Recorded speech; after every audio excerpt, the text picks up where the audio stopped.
So you're a somewhat experienced home bartender now, and you want to throw your first cocktail party, and you have this very important question: how many drinks should be on the menu for my first cocktail party? Well, in this video, I'm going to be answering that exact question. My name is Raman Veerappan. I'm a full-time medical doctor. I've been a home bartender for over 5 years now. I've learned to make over 100 different cocktails, and I've thrown over 50 cocktail parties. And now I teach other busy professionals how to make cocktails at home. And as I mentioned, this video is going to be answering that very important question: how many cocktails should be on the menu for my cocktail party? And as I mentioned, I've hosted over 50 cocktail parties, and I've had the whole range of different options for my parties. I've had some parties where I didn't have anything on the menu, so technically a menu of zero, and I just had people come up and I would say, oh, what do you like? What do you want me to make? And I would show them my ingredients and give them different options. But those were really essentially menuless parties. Then I also had parties where I only had one drink, two drinks, three drinks, four drinks, so on and so forth. I believe the most I ever had at one party was 8 drinks, and that was on my 30th birthday, and that was just special because it was my own 30th birthday party, and I wanted to do something crazy and have 8 drinks on the menu. I think the actual ideal amount of drinks for for a menu for your cocktail party is actually 3, and it's based on the whole Goldilocks principle of you don't want too few drinks, you don't want too many drinks.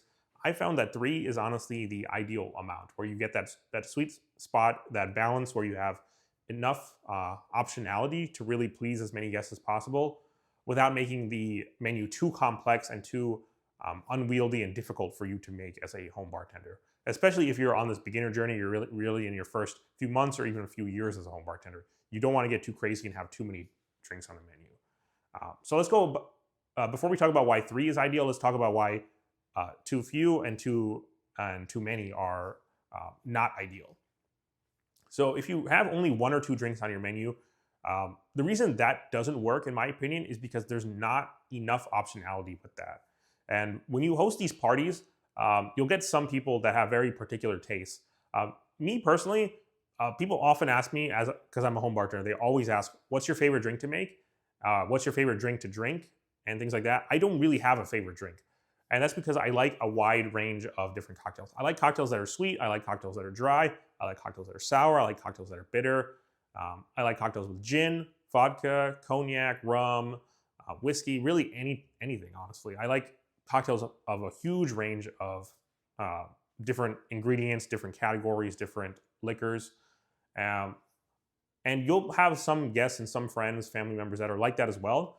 But you'll also have some friends and family that are more particular. You'll have people that can't drink tequila at all. You'll have people that only drink clear liquors like vodka, gin. You'll have people that absolutely hate whiskey. You'll have people that absolutely love whiskey.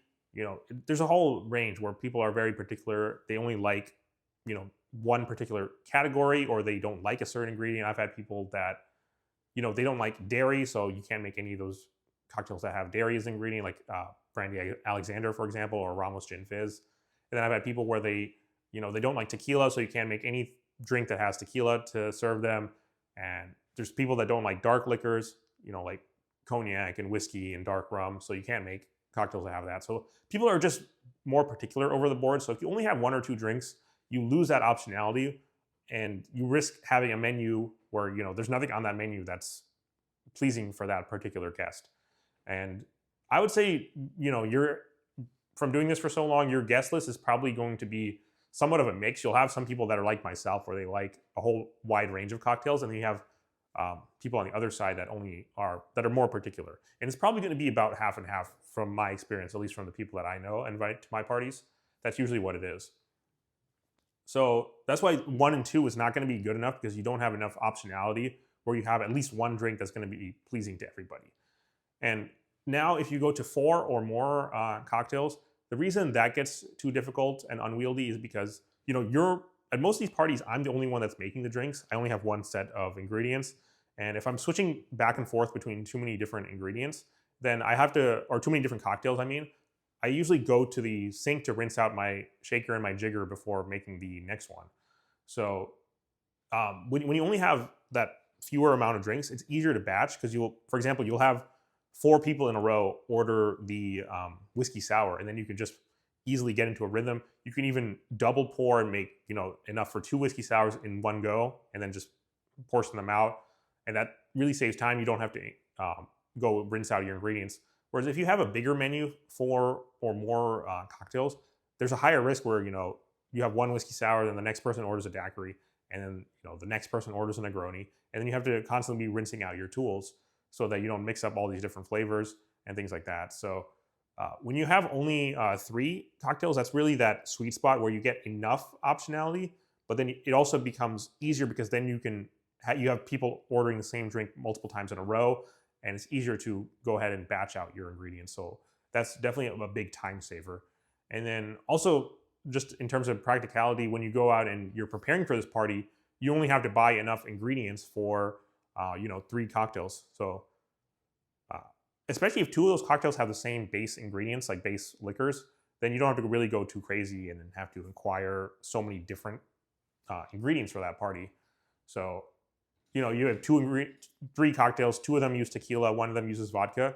That's the only liquors you need to use. Whereas if you had 5 cocktails on the menu, 2 use vodka, 2 use tequila, and then 1 uses whiskey, then that's just an extra ingredient that you have to bring to your party. And that's just talking about the liquors, let alone the syrups and the juices and the other ingredients that go into these cocktails. So definitely 3 is the ideal amount. And even within that 3, I would say it's a little bit more nuanced because you want to have some overlap. You want with those 3 cocktails, you want to have some overlap in terms of the ingredients. For example, 2 of them use tequila, or 2 of them use lime juice, or 2 of them use simple syrup, something like that, where it makes it even easier. So instead of having 3 cocktails and 9 total ingredients, 3 for each one, you have 3 cocktails, but you have 6 or 7 ingredients. So that's even easier on you as the host to not only prepare for the party, but to actually execute the party and then eventually clean up the party. So those are the different phases. So based on my own personal experience from hosting over 50 cocktail parties, I would say 3 is really the ideal amount of cocktails to have on your menu. And the reasons are, just to summarize, when you only have 1 or 2, not enough optionality, you run the risk of not having enough drinks to please all of your guests. And then once you get 4 and above, it becomes too impractical and unwieldy as just one home bartender carrying out a party and hosting and making drinks for everybody. It becomes too impractical when you have 4 or more drinks.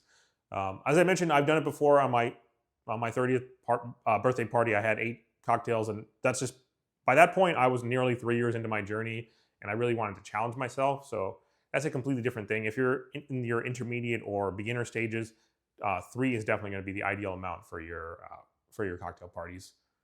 So that's all I have for today's video. If you found the video helpful, please go ahead and subscribe to the channel below. I do basically 2 different types of videos on this channel. I do one where I talk about things like this, where I give advice on my own home and stories from my own home bartending journey to really help you out on your journey.